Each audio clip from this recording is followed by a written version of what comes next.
The Anker SOLIX E10 has become one of the best, if not the best, solar generator, power station, whatever you want to call it, setup for whole house, off-grid, or just backup power. It looks really, really good on paper. You can even see it on my free solar generator comparison chart. It costs you absolutely nothing to use it. It's in the links down below, and it shows you an apples to apples comparison of this unit against the other top brands. But anything can look good on paper. How does it actually perform in real life? That's what I'm gonna get into in this video. There are some amazing things that Anker SOLIX did that nobody else is doing, but there are some big cons that you need to know about. And I'm gonna get into the pricing and how you can save $500 off of this unit. My name's Ben. This is the Minuteman Solar YouTube channel. I've been doing solar for about 10 years. I even set up my previous house to be completely off-grid capable while still being grid tied. I have an off-grid cabin that I set up all on my own. I even have an off-grid RV that's rented all the time because it's solar powered. So I'm always looking at solar generators and power stations to know if it's actually a good unit. There's a ton of information to get into in this video. Let's just get in through all of the details as much as possible, as fast as possible. This top section is called the power module, and it has a 7,680 watt output. But it can go into turbo mode, and for up to 90 minutes, it will output up to 10,000 watts. Some brands have other boosts, but they don't seem to last as long. If you take part of the pre-order, you're gonna get this $150, I think is what it costs, AC output adapter that gives you a NEMA 1450 plug and two 120 volt AC outlets. And you're gonna want this because there's no outlets on this. That's the second thing that's very peculiar about this. No outlets. It does have plugs for AC input as well as AC output, and then a way to connect it to their smart dock. The smart dock is a gateway that allows you to connect up to 3 of these systems together and actually connect it to your whole house for whole house off-grid backup power. You can live off-grid, you can have it for backup, whatever you want. And then on top of that, it has the ability to AC couple. AC coupling is where your solar panels are making AC power with microinverters. So you likely don't have batteries. So if you want to add batteries, the Anker SOLIX E10 works with AC coupled solar panels. You just have to get their smart dock, and you'll have the solar panels rerouted into the smart dock and then connected to these, so that way it charges your batteries first before exporting your extra power back to your power company. This does single phase and split phase power, so that's 120 and 240. Other content creators are getting different numbers than what I am in terms of their inverter efficiency. I got 90%, and my idle power consumption was only 44 watts, which is pretty low for a system of this size and its capability. Just to have the inverter turned on, it's using a constant 44 watts. But another thing that Anker SOLIX is doing that nobody else is doing is it runs silently. Purely silently, because there are no fans. On the back, it has heat sink fins that allow all of the heat to dissipate out of the back. And because this is outdoor rated at IP66 rating, this will work outdoors in any condition, whether it's snowing, raining, it's got sprinklers on it, it's dusty, it's rated for that. Just like with all of my videos, my opinion cannot be purchased, and as well in all of my videos, I do a refrigerator test. This ran my refrigerator for 36 hours and 21 minutes. That's with no solar input, no wall charging, one battery. It lasted a very long time. No USB ports anywhere. You have to use a special dongle like this if you want to be able to get AC output. My understanding is that it ships with this adapter right here, but this is only for 240 volt output. If you wanted to get single phase output, you'd have to get an adapter on your own. And this thing stays amazingly cool. Here you'll see the thermal imaging that I took of this system while it was outputting 10,000 watts to charge my Rivian SUV. So I ran it for 30 minutes. So what I did is I had 5.5 kilowatts coming off of the battery and 4.5 kilowatts coming from the smart generator. That combined gave me about 10 kilowatts going into my Rivian SUV, and it ran it no problem at all. I was actually super surprised because normally with EV charging, because the system is not grounded, it won't EV charge. Anker SOLIX figured something out, and just using this special adapter right here, I was able to EV charge without grounding or tricking the system into thinking that it's grounded. The links to my free solar generator comparison chart, the top recommended solar panels for this system, how to save the $500, all of the information about this will be in the links down below. If you want to support the channel, there is discounts there for you. That also helps support the channel for me. It's an equal trade. Hopefully you appreciate that. Each battery is 6,144 watt hours, but again, Anker SOLIX did something different that nobody else is doing. It's a 400 volt battery, well, sort of. It's technically a 102.4 volt battery, but it has a special DC to DC converter that bumps it from 102 volts all the way up to 400 volts. And the reason that's a big deal is because the higher the voltage, the lower the amperage to get the same amount of watts, making it more efficient. Less heat, less energy loss between the whole system, and it's absolutely the way to go. And you can stack up to 5 of these batteries per power module. Now there may actually be a big hiccup with that I'm gonna get into in just a second, but it does use its own proprietary batteries. You're not gonna be able to use anybody else because this has a special stacking design where as you add one more battery, the battery terminals on top of this go into the bottom section of the battery going on top of it. The batteries are lithium iron phosphate, so you can easily expect over 4,000 cycles to 80% efficiency. So 10 to 12 years of nonstop everyday use before you start to notice any inefficiencies in the battery. It's 26 inches across, 11 inches from front to back, and the power module is 10 inches from top to bottom, and then each battery is 13 inches. If you use the special AC output power adapter, it's gonna be about 33 inches wide because of the cable sticking out. The power module is about 60 pounds and each battery is 130 pounds, so these things are really heavy. Now they do have an optional trolley for $250. It's not included even in the pre-order, but it's specifically designed to hold this system. I had a few issues with my trolley. One, the battery seats really well on the right side, but not on the left side because there's a rubber cap over the battery terminal. Now, obviously I want to keep those terminals protected, but it also keeps it from being able to sit flush on the cart. And then as well, there's small wheels in the front and then large wheels in the back of the cart. And it comes with special plastic on the wheels. That plastic never came off and it just flakes off. I even tried cutting it and peeling it off and it did not work. So I just forever have flaky plastic coming off my trolley cart. Hopefully they fix that. But then the next thing that Anker SOLIX did different from everybody else, no screen. You must use their app, which some people are gonna be okay with and other people are gonna hate that.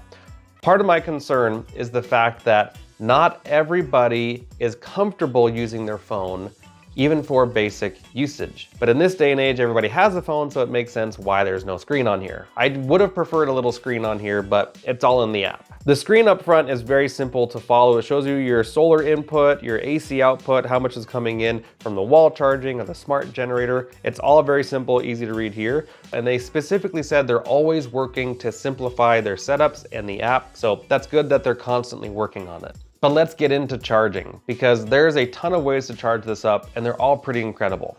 First of all, this ships with an 1800 watt wall charger. So that's 120 volts input. And Anker SOLIX, being amazing with the E10, they allow you to get 240 volts AC output while inputting 120 volts AC. That's actually a really rare thing. There's only a couple other brands that have done that, so it's pretty incredible that the E10 has that. But if you get the optional fast charger, it will go up to 7,680 watts of input. So that's a split phase 240 volt AC input. And you don't have to use their smart generator. You can use the fast wall charger in conjunction with your own generator. You just want to make sure that it's an inverter generator. That means that the total harmonic distortion, or what they call the THD, is really low. It's just clean energy. You need it to be below 3%. The smart inlet box is basically like Anker SOLIX's own version of an interlock kit. An interlock kit allows you to turn off grid power and turn on your off-grid power. So they've made that specifically so it's easier to get this system running your whole house without having to do the huge power dock. So that way, if you're not looking to get 2 or 3 of these systems paired together, then the smart inlet box is what you want to go with. And the UPS function with this as itself or with the smart dock is less than 20 milliseconds. Now, I call this a solar generator because it's recharging from solar. That's the main focus. But some people call it a power station. I honestly think both are correct, but I want you to tell me in the comments down below, do you prefer solar generator, power station, both, or neither? Comment that down below. This solar generator power station, see what I did there, has 2 solar inputs. Each one can do 4,500 watts, and it'll do that from 30 to 450 volts and up to 15 amps. Absolutely incredible. Nothing else of this size comes close to that. And then in terms of the smart generator, it's a 5,500 watt generator that you can get 4,500 watts from if you're doing the DC connection. That's one of the special things about the smart generator is it has its own high voltage DC output that plugs directly into the side of the E10. The major advantage of this is a normal gas generator ramps up and then lowers down its RPMs based on the load. With the smart generator, it's just always dumping in 4.5 kilowatts, and then the battery and power module control the fluctuation of power demand. That's a very smart way of doing it, because then you know exactly how much runtime you're going to get off of the smart generator, and it even tells you that on the screen. If you're not using the smart generator in its DC output mode, then you can get up to 3,600 watts of just clean output power, single phase only. So you can use it as a normal gas generator too. This uses normal MC4 connections, which is great for using your own solar panels. But there's a hiccup with that. First of all, the MC4 connectors are slightly recessed, obviously to protect them, but it makes it really hard to disconnect the cables when you need to do that. So I highly recommend getting either 6-inch or 12-inch long solar cable that always stays plugged in. And then on top of that, get what's called a DC isolator, or essentially a switch to turn off and on your solar input.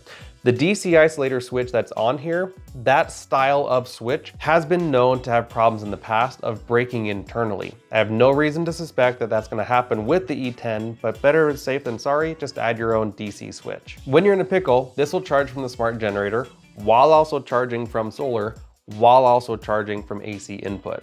So this will take in a lot of power at once. And one thing that I've even added to my free solar generator comparison chart, because I think it's so important, is dark start, or what's often called AC always on. It's controlled in the app, but what it does is if the battery runs down to 0%, once the solar starts recharging it, once it's 5%, it will actually turn on the AC outlets again, continuing to run anything that was plugged in. This is a huge benefit, especially when you're away or asleep. You want to know that it's going to charge itself back up and keep running, all automated. That's where the smart generator also comes into play, because it'll keep it charged up. I like to keep mine at 10%, so that way once the battery hits that level, it starts charging it all the way up to 60%, and that only takes about 45 minutes. And then ideally the sun will start working the next morning and recharge the system. And now we get into the comparison of this versus the top 3 other units in its category.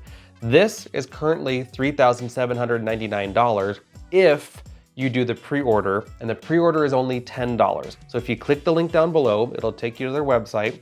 There's a little green button that you push and you reserve a unit for only $10. If you do that, they're going to give you $500 credit. The normal price is $4,299. And with that, they're going to give you an extra 3 years of warranty. Most companies have 5-year warranties, which I think is pretty good. They're offering 8 years, which is extremely good. And I consider it extremely good because literally no one else has gone that high. So as of today pricing, that's what I'm doing this comparison on. This would be $3,799 as part of the pre-order, but just keep in mind it's gonna go up. The 3 other units that are directly comparable to the E10 are first, the Delta Pro Ultra from EcoFlow. Second would be the Pecron F5000, and then third, the Jackery 5000 Plus. Keep in mind though, that the Pecron F5000 was just barely announced. It's supposed to be available in roughly a month from now, kind of the end of February, but there's still no testing. I have no evaluation on it. So take everything with a grain of salt on terms of the F5000. So pricing comparison, E10, $3,799. The Delta Pro Ultra, $4,099. The Pecron F5000 announced at $1,999. And then the Jackery 5000 Plus, $2,799. Inverter power output. The E10, 7,680 watts. The Delta Pro Ultra, 7,200 watts. And then it's actually the same for the Pecron F5000 and the Jackery F5000 Plus.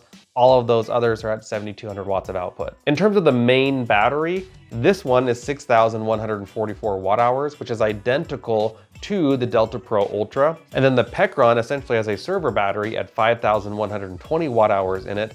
But then the Jackery 5000 Plus has the smallest capacity, not by much, but it's only 5,040 watt hours. And then solar. Solar is the lifeblood of these systems, so I always say these companies need to do the solar right. Anker SOLIX absolutely did the solar right on the E10. Bar none, they knocked it out of the park. The solar input on the E10 is 9,000 watts. That's split between 2 inputs, rated up to 450 volts. The Delta Pro Ultra though also has 2 inputs and it will do up to 5600 watts, but that's split between 2. One of them's 150 volt input and the other one's 450 volt input. Not bad, makes it a little bit trickier. They just combined the low voltage and high voltage all in one in this, which was really smart. On the Pecron F5000, they did a little different. Total, you have 6400 watts. That's split between 2 inputs, and each input will go up to 180 volts, and that's 3200 watts per input. And then the lowest would be the Jackery 5000 Plus. It technically has 3 solar inputs. In total, it's 5200 watts. 4000 is up to 450 volts using normal MC4 connectors, but then 2 others are the Jackery specific DC8020 barrel connectors. And then we get into what I call a whole watt. What makes a solar generator or a power station? Inverter, battery, solar. You need all 3 to make it a solar generator. So when people compare pricing based on the battery alone, that's only 1/3 of the picture. So factoring all 3 things, the E10 comes in at 51 cents per whole watt. Very, very good. Anything at 50 cents or lower, I classify as extremely good. So it's just barely not in that range. But the Delta Pro Ultra is 66 cents per whole watt. And then of course, with the Pecron F5000, it's gonna be way lower at 33 cents per whole watt. But again, that's untested, unverified. Keep that in mind, grain of salt. And then you get the Jackery 5000 Plus at 49 cents per whole watt. That gives you the full picture on the best bang for the buck. So the E10 is definitely not the cheapest, but it's definitely really good pricing for what you're getting. And especially with the 9 kilowatt input, nothing's coming close to that. If you want my recommendation on the best solar panels for the E10, I'll have those in the links down below. But my top recommendation is the SunGold 590 watt bifacial solar panel. They're really big and heavy, but they have amazing power output. I even use them on the Boondockers RV solar rack, which you can go to boondockersrv.com and see the most DIY friendly, affordable solar racking option for RVs and trailers. So that's actually what I used to charge up my E10, was 590 watt panels on a Boondockers RV rack, and it worked phenomenally. If I were doing that at my home, I would actually take 8 of the SunGold panels, put them into group A, put that into input A on the unit, and then do the exact same thing for input B on the E10. If you don't want to use those, then I highly recommend 400 watt bifacial panels that have an open circuit voltage, or a VOC, close to 37 volts. Again, that'll all be in the links down below. The E10 has some specific X factors that I've already gone over that really separate it. But in addition to those, it has even more. It'll also do time of use money saving. So if your electricity bill is lower at a certain time of the day and then higher at another part of the day, you can charge these batteries when the electricity is cheap, and then pull power from the batteries to run your house when your electricity costs more. An automatic return on investment, and that's not even having to install solar panels. If you add panels to that, then it's an even faster return on investment. On top of that, this has a special feature called Storm Guard. I thought this was kind of a gimmicky thing, but actually met other content creators who said that this was a huge help to them. It will know when a storm is coming, and if for any reason the batteries are low and they're not charging fast enough, it will charge the batteries through grid power all the way up to 100% in anticipation for a power outage. They're also UL 9540A listed, and if you order during the pre-order, you're gonna save the $500, and they are scheduled to begin shipping these near the end of February, so really not a long wait at all. So those are the separate X factors. That's really what sets it apart. The 400 volt battery, the 10 kilowatt, 90-minute output from the inverter, the really high solar input, no outlets, no screen, all of those unique things. But there are some specific pros that I really like, namely the solar input, inverter output, and the expandability, but also that it's just a set and forget type system. It's really meant for that. That's its whole purpose, is set it up with the power dock or whatever system you need, and then it works all on its own, fully automated, especially with the smart generator. It has a vertical footprint so that it doesn't take up a lot of space, but that's where the issue comes in. If you're in an area that requires your batteries to be at least 2 to 3 feet off the ground because you're in a flood area, your DC switch for your solar panels cannot be higher than 6'7" according to code. You may only be able to put 2 or 3 batteries below it and stay below that 6'7" mark for the switch. If that's the case, that's where I think Anker SOLIX needs to come out with an expansion battery cable to where you can have a stack of batteries here, then a stack of batteries with the power module here, and then link them together. So that way you have that flood range to where you're still within code. It has the smart generator high voltage DC input, it has the really fast wall charging, and it's outdoor rated so it's not taking up space in your garage. But every system has cons, and the biggest cons that I found with this are particularly with the trolley. It's 33 inches wide, so I was able to get it through my front door, and pulling it up the front stairs was a nightmare. And that's just one battery and one power module. It was an insane workout. I was barely able to squeeze it through my front door, but then when I brought it down my hallway and tried to go into different rooms, including my office, it did not go through the door. The door is less than 33 inches wide. This is where the cart would have made sense to have omnidirectional wheels, but then they wouldn't be able to climb stairs, but it's really hard to climb the stairs, so it's really tough to say if the trolley is a good investment. I don't think it is. Being restricted to the app, it's not my favorite. I like using the app and I think it's easy to use.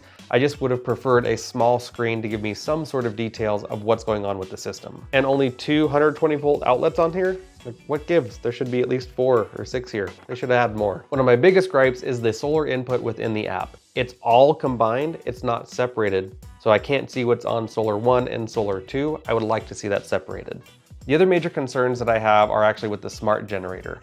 It doesn't include a 12 volt backup charger for the onboard starter battery. The starter battery is a little over 30 watt hours, and I actually ended up draining mine when I first was starting it because my system wasn't starting. I was trying to use propane, and long story short, it wasn't working, and that was actually my fault. It was not the generator's fault. I needed to fix something on my propane tank. But I eventually poured in gas, and I hate having to do that because then I got gas on me, and that's why I always recommend propane over gasoline because it also doesn't go bad inside of the generator. But once that battery died inside, it wouldn't auto start. I couldn't push the button to make it go, so I started hand cranking it.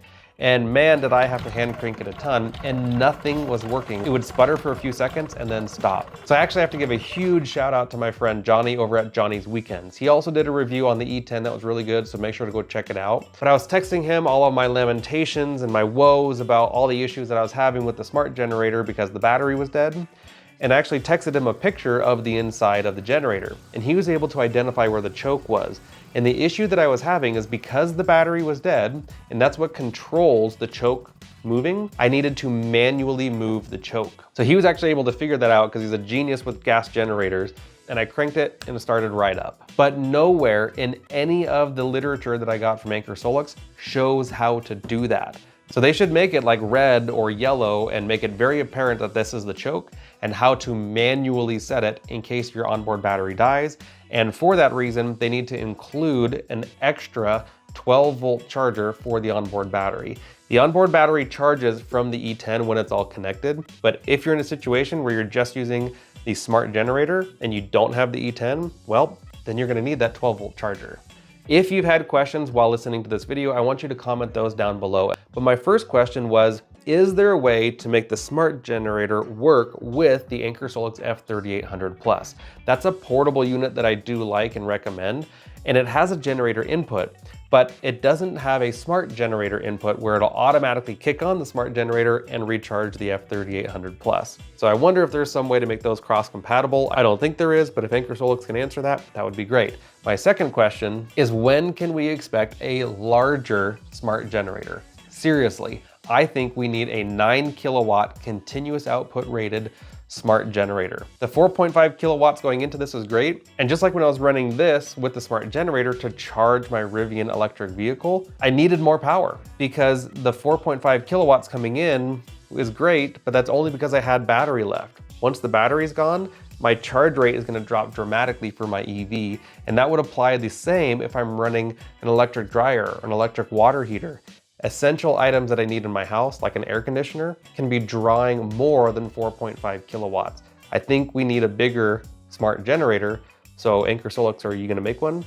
That's what I wanna know. If you made it this far in the video, you've obviously liked it, and I would truly appreciate it if you smash the like button. And if this is at least your second time on my channel watching a video, then hopefully you'll subscribe. I would appreciate it. But if you think the E10 is the right fit, you'll find the links down below. But if you wanna see a portable version that I do like, you're gonna wanna watch this video right here. This is another great unit from Anker SOLIX called the F3800 Plus, and it's more portable. It has similar features like the dark start that I really love in the E10, and it's just easier to use as a mobile system. I truly appreciate you guys being here, so go watch that video. Like, seriously, go watch it. It's a good one.